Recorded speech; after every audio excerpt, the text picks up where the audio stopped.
Kaya ewan ko kung bakit dito nila ginawa ito at kumbaga ano to propaganda stunt, no?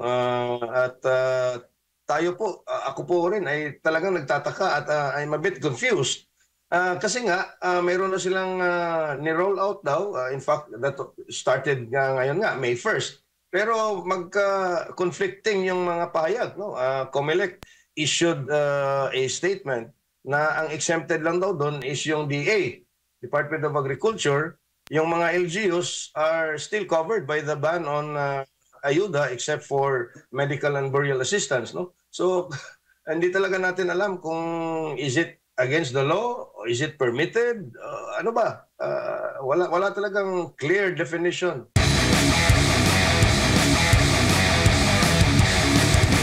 At nagkaroon ng food review unang-una dito sa National Office ng Department of Agriculture, ang DA mismo, no, ang NFA.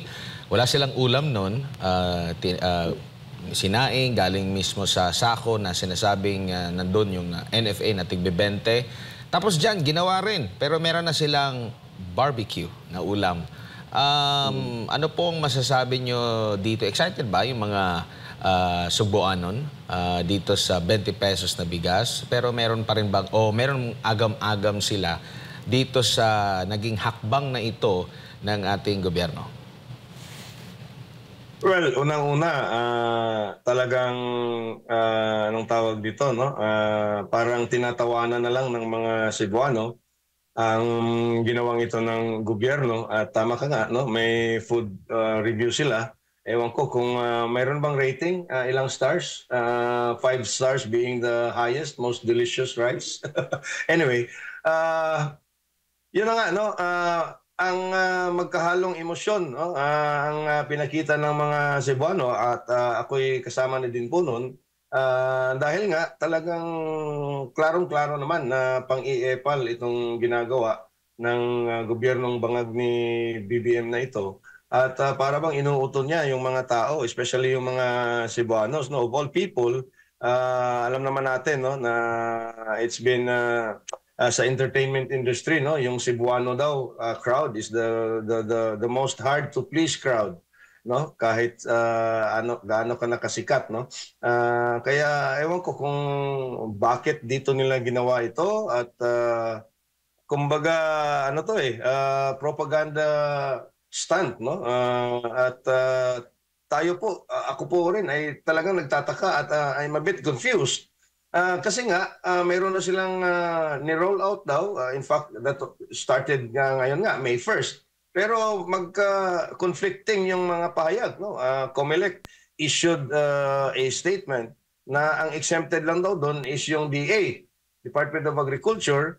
Yung mga LGUs are still covered by the ban on ayuda except for medical and burial assistance, no. So hindi talaga natin alam kung is it against the law or is it permitted? Ano ba? Wala talagang clear definition ng 20 kilo. Kasi parang sa pagkakaintindi ko nito, parang magkatuwang kasi ang national government through DA tsaka local government unit sa pagsalo doon sa subsidy. So kumbaga may part pa rin yung lokal na pamahalaan, kumbaga mag-chip in sila. So kung merong touch ito sa mga lokal na pamahalaan, na alam naman natin na panahon ng halalan ngayon, yun siguro yung nakikita nila. Kaya nga, ang pinaka-latest ngayon, after ngayong araw na ito, yung nabanggit din kanina ni Secretary Chu Laurel, na after na ng eleksyon. Ngayon, pinagbigyan lang ngayong araw na isang araw, tapos bukas hanggang sa May 13 or baka sa May 13 mag-uumpisa na hanggang May 12 lang ang hindi muna magro-roll out nitong 20 pesos na bigas para nga hindi makaano dun sa politika, kasi yun yung sinasabi niya na pwedeng mahaluan ng issue nga sa politika itong 20 pesos na bigas. Well, hindi lang mahaluan ng politika. In fact, one has a strong case, no, for filing any disqualification cases, no, for local candidates na mag-participate dito. Kasi nga sabi mo, magchi-chip in sila, no? As I understand it, no? You're correct na paghati-hatian ng LGU at saka ng national government yung subsidiya para nga maabot, no? Itong ginagawa nilang 20 pesos per kilo rice, no?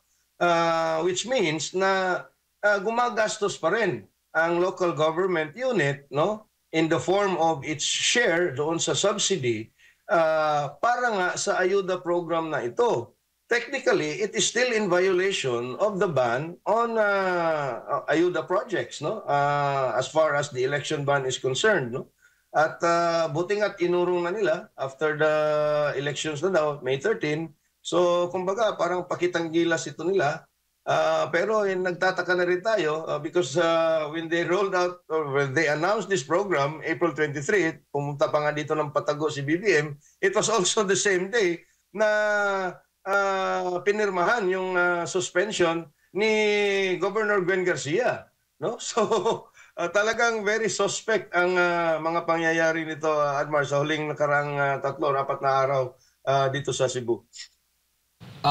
Meron ding mga komento yung ating mga kababayan dahil though hindi siya tumatakbo sa darating na halalan, pero andun yung mukha ng Pangulo dun sa mismong plastic supot ng mga bigas.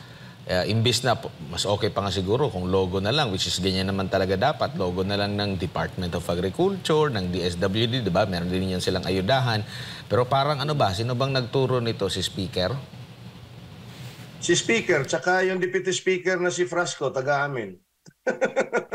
Palakihan ng mukha, no? Ako nga, no? I really couldn't understand how Bongbong Marcos took to this level of kaipala, no? I doubt if he has any information na yung mukha niya ay ilalagay dyan, no? Kasi nga alam naman natin na itong si Bongbong Marcos is a figure na ayaw na pagsalitaan na, no, ng masama, no? At nagkukulong sa kwarto yan pagka may crisis na hinaharap, no? So I don't think this is sanctioned by Bongbong Marcos or that any of his staff has informed him na yung mukha niya ay nandyan sa sako. But nevertheless, talaga makikita nyo, Admar, MJ at mga kababayan natin, na desperado na itong si Bongbong Marcos kasi nga talagang napakababa ng mga ratings ng kanyang bagong alyansang, ano ba yun? Anong tawag yun? Yung alyansa slate niya for senators, no? Lalong-lalo na dito sa probinsya ng Cebu, which is the highest, one of the highest outside NCR, with about 3.4 million votes ata, no? As of last count, no? It probably will balloon into 3.6 or 7 something come election day, no? I think, no, na this is a desperate move in desperate times, no, by a desperate government.